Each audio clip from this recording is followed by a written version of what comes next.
that no one is left behind. Our focus areas include social protection, where we are advocating for inclusive safety nets that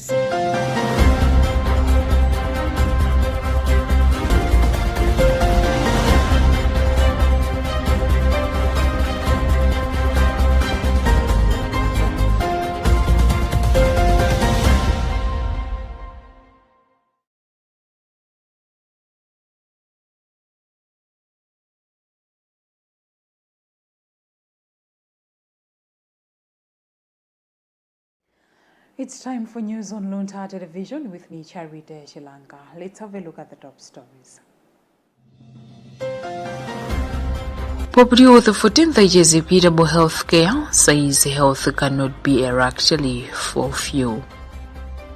Stage set for fresh cinema brain clash inquiry as Parliament establishes ad hoc committee.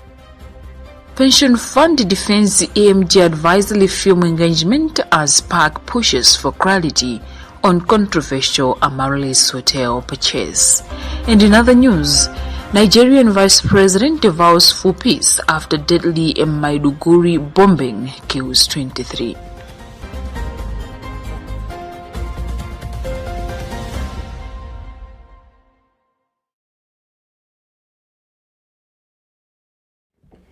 We do have the details to these and many other stories, so stay tuned. Public Author for 10th has expressed that healthcare must never be considered a privilege for a select few, but a fundamental right for all, warning that growing inequalities in access to medical services risk deepening injustice and even fueling conflict. The Holy Father reflected on the realities of poverty, loneliness and isolation affecting many people across Europe, noting with concern the widening gap in healthcare systems. He made the remarks during a private audience at the Vatican with participants in the conference Today Who is My Neighbor, organized by the Council of the Bishops' Conferences of Europe, the World Health Organization, the European Region, and the Italian Episcopal Conference. We have a Vatican News report read by Fales Chizombe. Pope Leo XIV emphasized that universal health coverage is not merely a technical objective, but a moral responsibility for societies that seek to uphold justice and human dignity. He warned that neglecting this duty could allow injustice to become a source of division and conflict. Referring to the release of the second WHO European Health Equity Status Report, the Holy Father noted that it highlights the difficult conditions faced by many poor and isolated individuals throughout Europe. The Pope observed that inequalities in health care are increasing in numerous countries, and he called for urgent attention to mental health, especially among young people. Drawing from sacred scripture as well as the teachings of Saint Augustine and his predecessor Pope Francis, Pope Leo warned against indifferences to the suffering of others. He noted that distance, distraction, and desensitization to human pain can lead to a lack of compassion, which undermines the building of just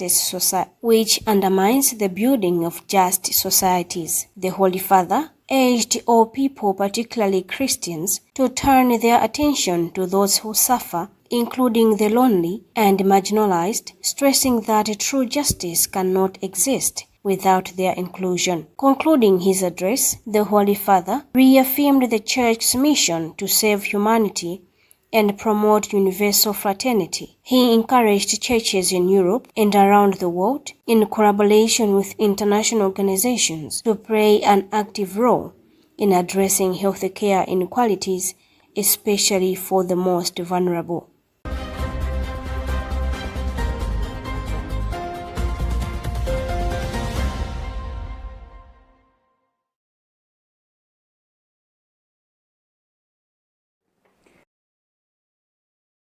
Has disclosed that an ad hoc committee established by the Business Committee of Parliament will be the one to conduct a fresh inquiry into the plane crash that claimed the life of former Vice President Dr. Saulos Klaus Chilima and 8 others on June 10, 2024 in Chigangawa.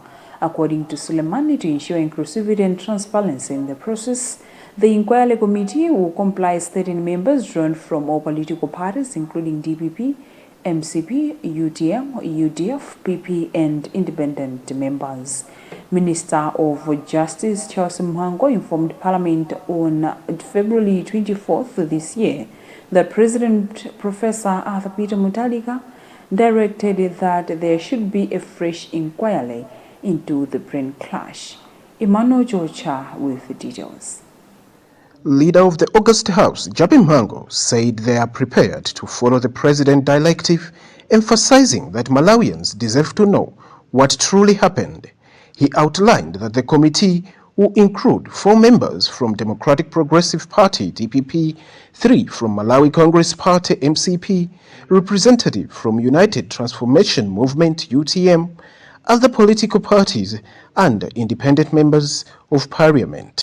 As such, the business committee, having listened to members of this August House, resolved that the first inquiry be conducted in line with the several provisions of the Constitution as read with the standing orders. And the business committee resolved that a 30-member committee, ad hoc committee, be constituted that will. Meanwhile, MCP Chief Whip Moses Kunkuyu has welcomed the move, describing it as a significant responsibility entrusted to lawmakers. He said families of the deceased and the nation are eagerly waiting for the inquiry findings to begin the healing process. We are thankful to the President of this Republic for ordering that a fresh inquiry be conducted. We were pushing Parliament through our members on the floor to push for a fresh inquiry into the brain crash. We believe that this will provide answers, it will provide some healing and possibly some moving on as a country. So we are thankful. UTM spokesperson Felix Njawala also commended the development, stressing that the party is keen to uncover the truth surrounding the death of their leader, Dr. Chilima. We are happy with the composition. Of course, at tea break, I and my colleagues went to see the Speaker to see if at all they can add 1 more member from our party. But I think the discussion that we had, the Speaker justified the rationale behind The ad hoc committee will be given 90 days to complete this investigation and present its finding to Parliament. For Luntha News, in Lilongwe, this is Emmanuel Georgia.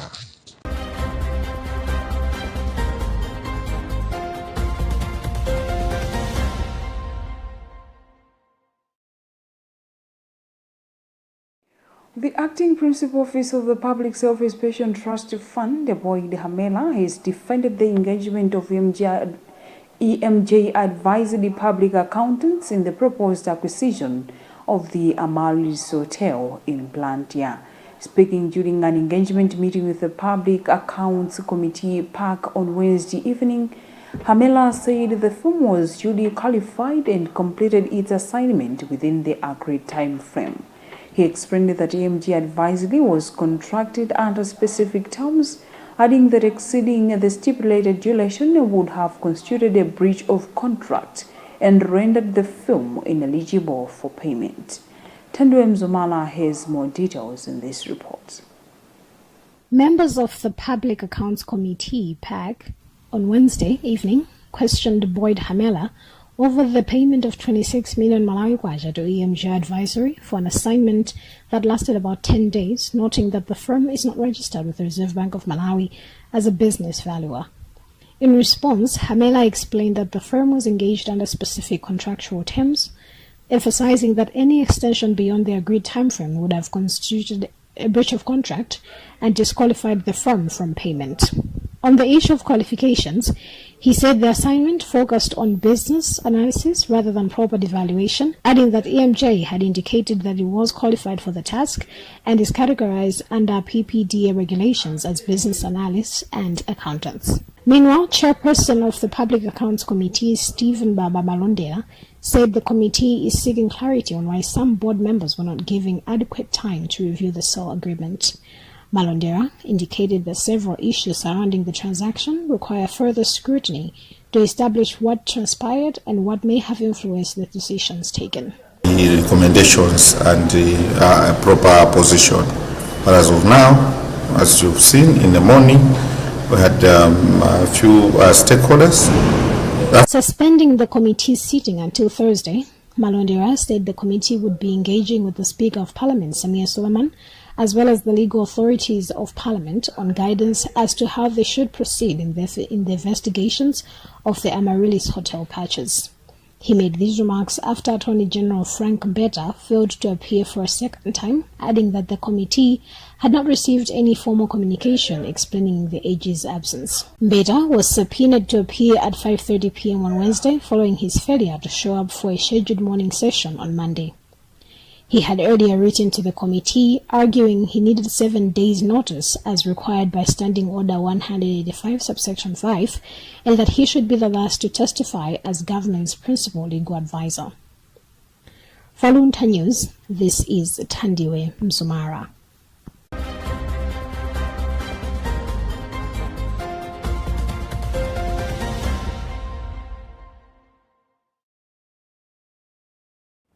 The Malawi Electoral Commission Chairperson Justice Annabel Mtalimanja has commended Malawians for maintaining peace during the campaign period for the March 17th by-elections while expressing concern over the low participation of women in the electoral process. Justice Annabel Mtalimanja made the remarks during the announcement of results for the March 17th, 2026 by-elections for ward councillors and members of parliament in Lilongwe.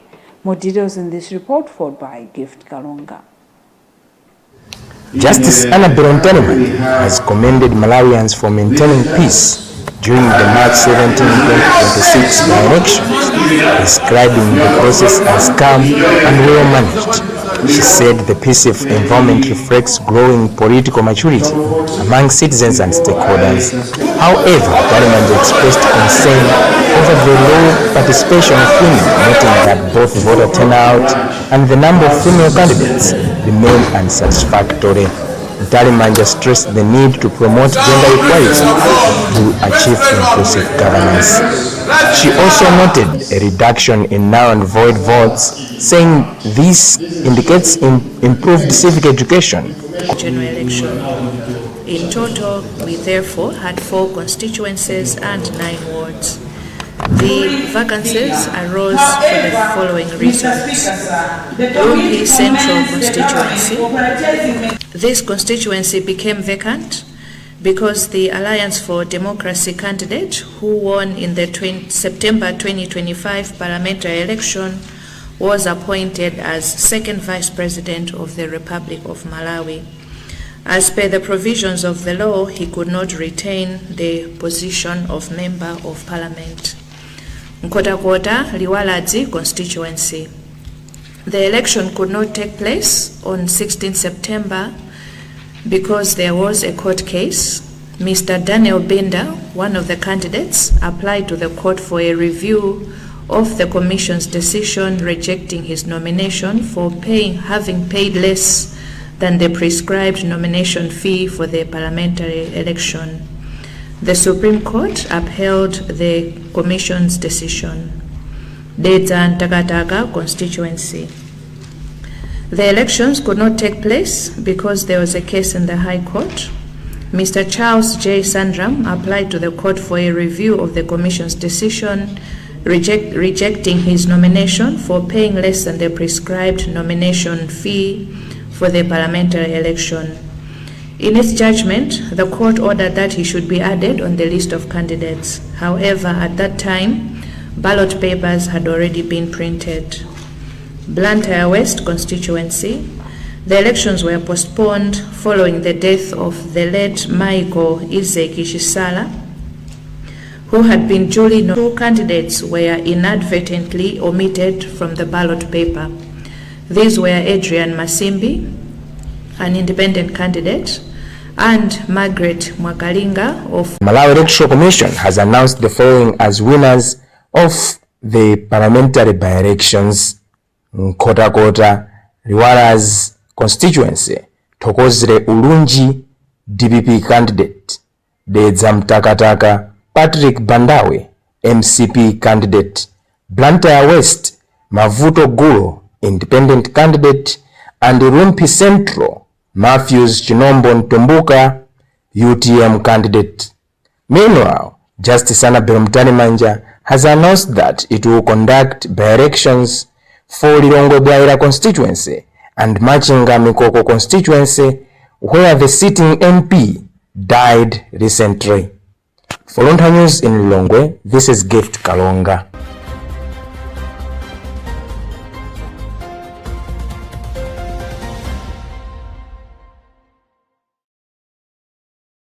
You are watching news on Luntha Television. You will be back after this short break.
If you've just joined us, I know that it's time for news on Luntha Television. Now let's have a reminder of the top stories. Property Author for 14th years repeatable healthcare says health cannot be actually for few. Stage set for fresh cinema brain clash inquiry as Parliament establishes ad hoc committee. Pension Fund defends AMG advisory film engagement as PAC pushes for clarity on controversial Amaryllis Hotel purchase. And in other news, Nigerian Vice President vows for peace after deadly Maiduguri bombing kills 23.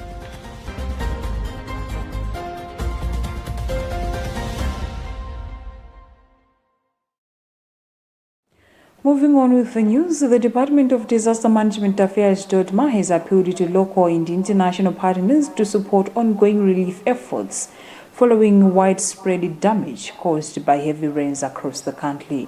This follows reports that at least 9,519 households have been affected in 16 districts, with 128 households displaced and currently seeking shelter in 12 camps set up across 6 councils.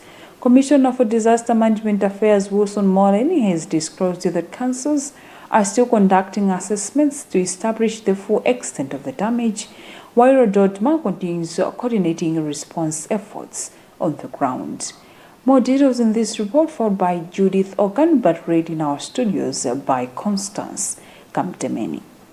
Molen said Dodma is currently mobilizing resources to assist affected households as the situation continues to unfold in the most parts of the country. He has further appealed to government institutions, international organizations, the private sector, and individuals of goodwill to support response efforts through provision of relief items, financial assistance, and technical support. And these are city planted for Radzuleza, which 18 houses displaced, and about in Toga, Lilongwe district, Majinga, Mangoji, and Chinji, Molanje, Mwanza, Neno, Palombe, Zomba City, and Zomba district. Authorities say the support is crucial to ensure timely rescue operations and help displaced families recover from the impact of the floods. He has also confirmed that the disaster has so far resulted in 13 deaths and 35 injuries.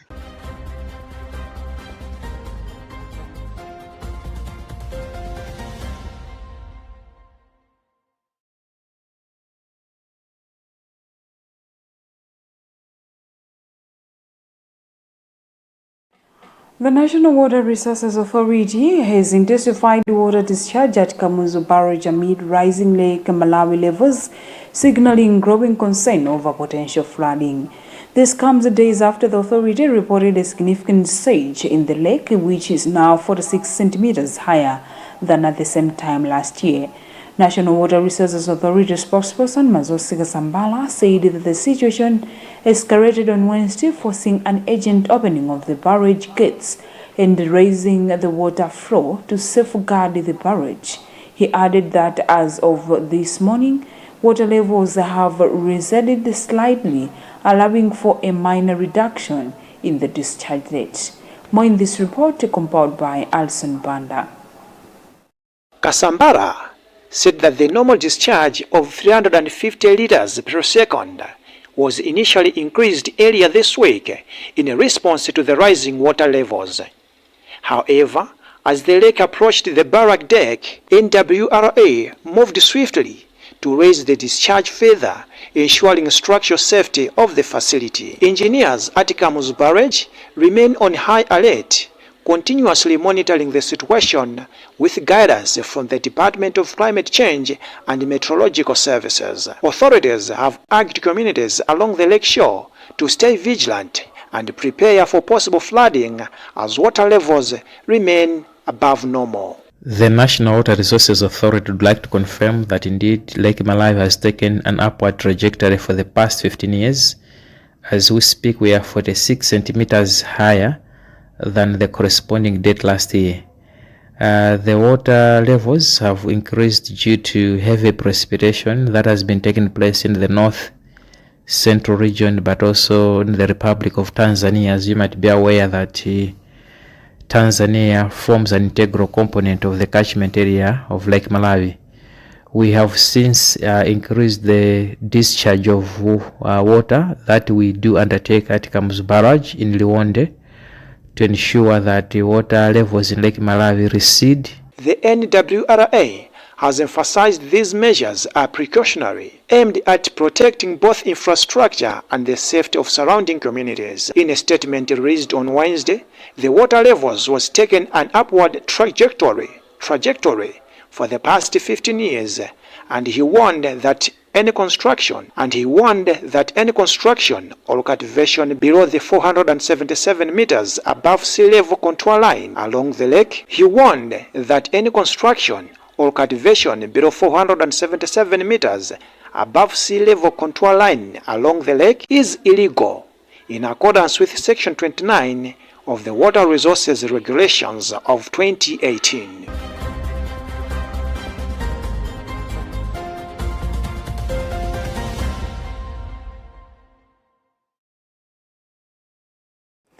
One of the country's social commentators, Lati Mumarenje, has backed calls to revive water transport, describing it as a practical and cost-effective solution to Malawi's persistent transportation challenges.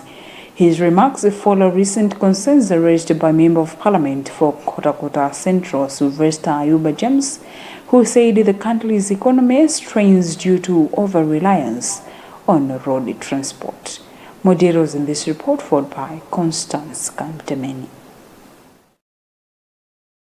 Earlier in the week, then Kotakota Central legislator Ayuba James called for reduced reliance on road transport for heavy goods, warning that it is contributing to easy deterioration of infrastructure and rising prices of goods and services. He pushed for prioritization of water transport, arguing that it is a cheap alternative that could help ease the cost of living, while also noting gaps in the government investment towards development means carrying heavy goods. And conventional mode of transport for heavy goods worldwide is water, primarily. It's going to be by rail. And where you have a whole lake that can be used to carry heavy goods from one point to another in a country, I think that's a starting point of reducing the cost of transport for goods. In response, Minister of Transport and Public Works, Jabi Muhango, said government is on track to revamping water transport. That is part of the National Transport Master Plan that was launched by the President, Professor Adabir Tarika, in 2017. The plan speaks to all modes of transport, so be it air, road, rail, as well as maritime. Social commentator Latim Matenje has since commended the call, saying restoring water transport, especially for heavy goods, could significantly cut transportation costs and ease pressure on the country's road infrastructure, which is now generally in bad state. He observed the continued use of roads by heavy trucks accelerates infrastructure deterioration, making maintenance more frequent and costly. Obviously, it is practical because the country was rather linked by the allowance. Malawi previously had a functional water transport system linking the northern and southern regions, working alongside railway networks to move goods at a lower cost. For Luntha News, this is Constance Kamtemen.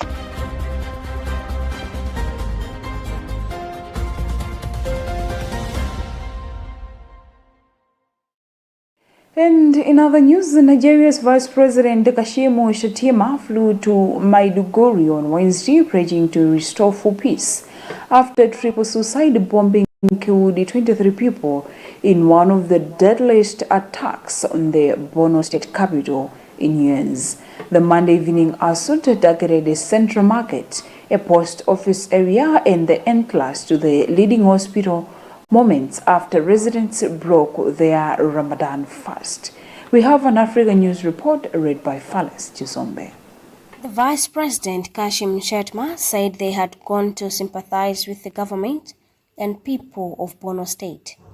He assured that the administration would remain committed and would not relent in its efforts until lasting peace and stability are fully restored in Borno, the entire Northeast region, and across the country. The attack comes as fighters from Boko Haram and rival Islamic State West Africa province ramp up strikes on military and civilian targets. On Wednesday, the military announced it had killed 80 jihadists planning to attack a military position in Borno State. Chief of Defense Staff General Olufemi Oluyede, who rushed to the scene hours before the VP, acknowledged an upsurge of attacks within the last 1 month, often coinciding with Ramadan.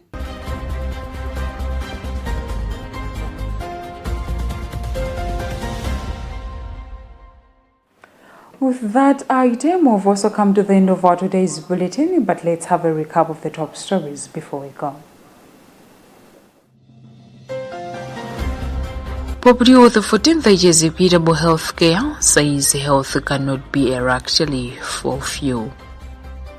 State set for fresh cinema print clash inquiry as Parliament establishes ad hoc committee. Pension Fund defends AMG advisory film engagement as PAC pushes for clarity on controversial Amaryllis Hotel purchase. And in other news, Nigerian Vice President vows for peace after deadly Maiduguri bombing kills 23.